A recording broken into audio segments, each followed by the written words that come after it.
Good evening. Tonight we turn our attention to Germany, a nation often described as the beating heart of Europe's economy and a symbol of industrial might and innovation. For decades, Germany has been the engine driving European growth, its factories and offices humming with activity, its products exported around the globe. The Made in Germany label has long stood for quality, reliability, and strength. But today, a sense of unease is spreading among the country's business leaders as they face mounting challenges and growing uncertainty about the future.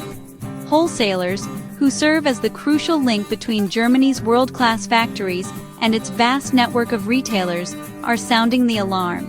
They warn that the recovery from recent economic shocks remains fragile and uneven. Their forecasts predict only a modest 0.7% growth this year, a figure that, they argue, is largely sustained by government spending rather than genuine market momentum or consumer confidence. The big question on everyone's mind: what happens when that government support inevitably fades away? Will the economy be able to stand on its own, or will it stumble? High energy costs, strict regulations, and slow progress in digital transformation are making it increasingly difficult for German companies to stay competitive in a rapidly changing world. Now, the nation faces a pivotal choice: continue patching up problems with short-term fixes, or commit to deep structural reforms that could secure long-term prosperity. The warnings from wholesalers echo a broader anxiety that stretches across the business community, reflecting real fears about Germany's long-term competitiveness and its ability to adapt.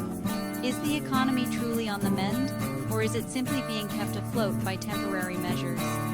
The answer remains uncertain, leaving many to wonder what lies ahead. One thing is clear: the outcome will not only determine Germany's future, but will also have profound consequences for the entire European continent. To counter economic headwinds, Germany has turned to fiscal stimulus, government spending or tax cuts to boost activity. The idea: inject money into the economy, spark spending, and jumpstart growth.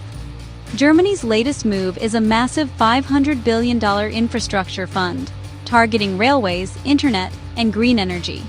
When the government pays for new projects, companies hire, workers spend, and the economy gets a lift. This fills the gap when private businesses are too cautious to invest. The hope government action will restore confidence and encourage private investment. But much of this spending is financed by borrowing, not savings. The BGA, representing wholesalers, calls this a debt-financed stimulus. Borrowing can be smart in tough times, but it creates long-term obligations. Eventually, the debt must be repaid. This raises tough questions about how sustainable this approach really is. Fiscal stimulus offers a quick boost, but German business leaders warn it's no cure-all. While government spending can provide a much-needed lifeline during tough times, it's not a permanent solution to deeper economic challenges.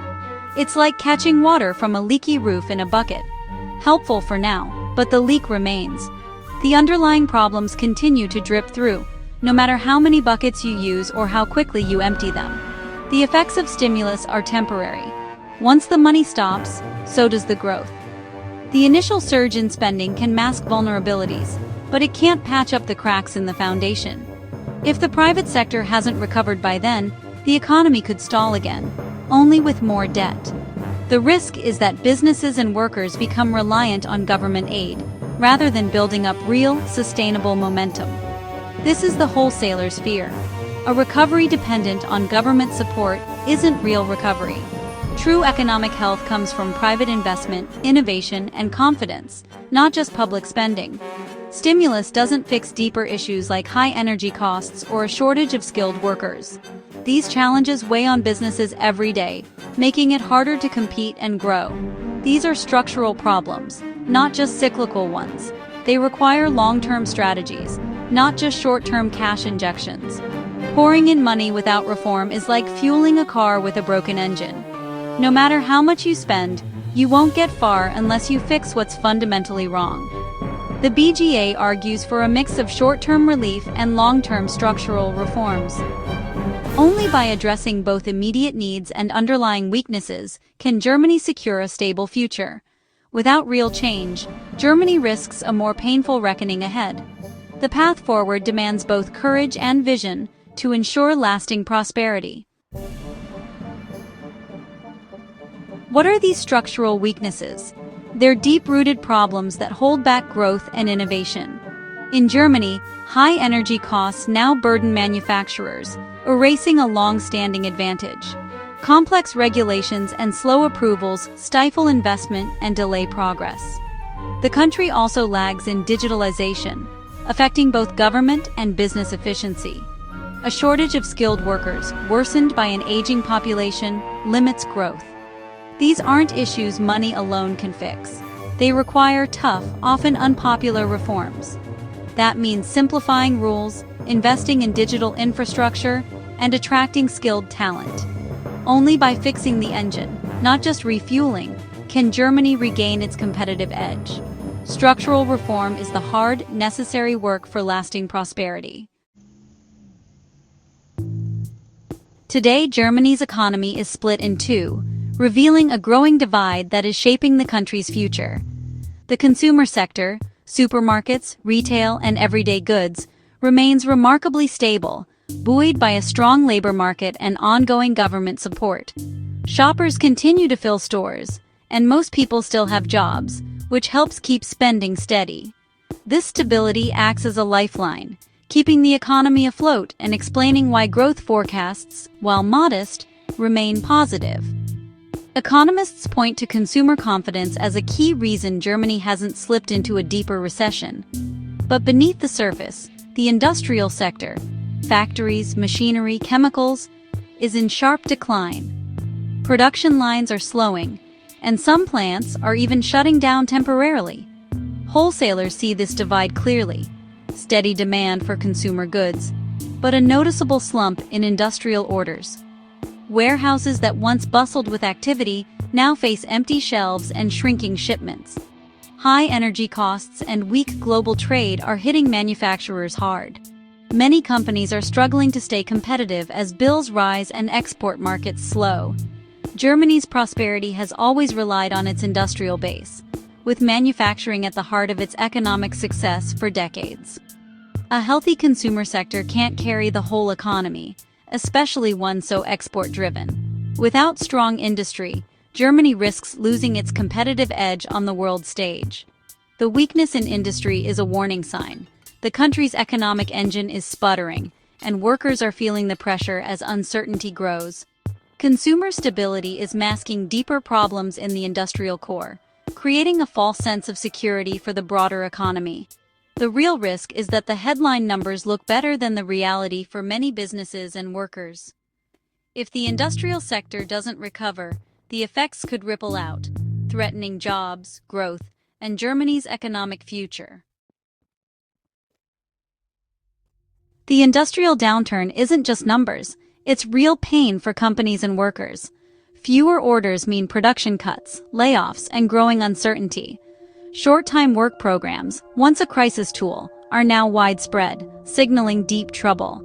Some firms, especially in energy-intensive sectors, are downsizing or moving production abroad. Each layoff is a crack in Germany's industrial foundation. These aren't isolated incidents, they're symptoms of a broader structural problem. The message from wholesalers is urgent. Stimulus alone won't fix this. Only deep reforms can restore Germany's industrial strength. Relying on debt-financed stimulus is risky, even for Germany. It creates dependence on government money, like a patient hooked on painkillers. The real danger: mounting national debt burdens future generations.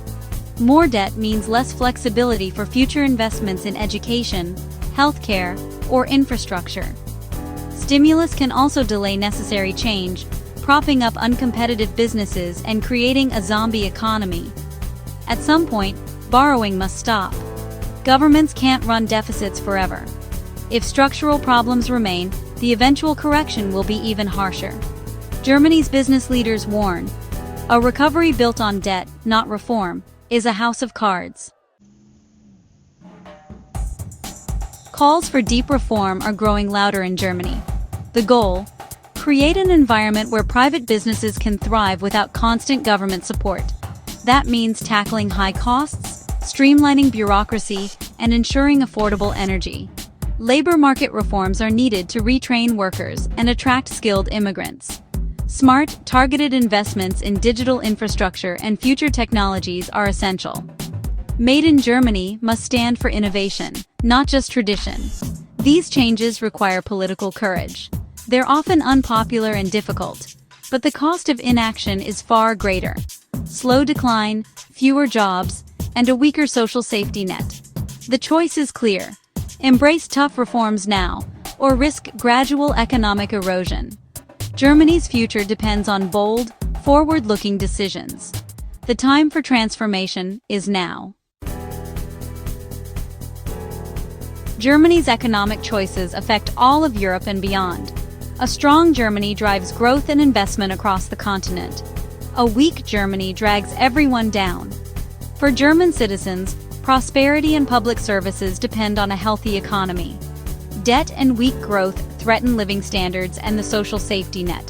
Structural reforms, though tough, secure good jobs and future prosperity. Headline growth isn't enough. The quality and source of growth matter. The path of reform is challenging, but it's the only way to lasting success. Germany's decisions today will shape the future for millions, at home and abroad.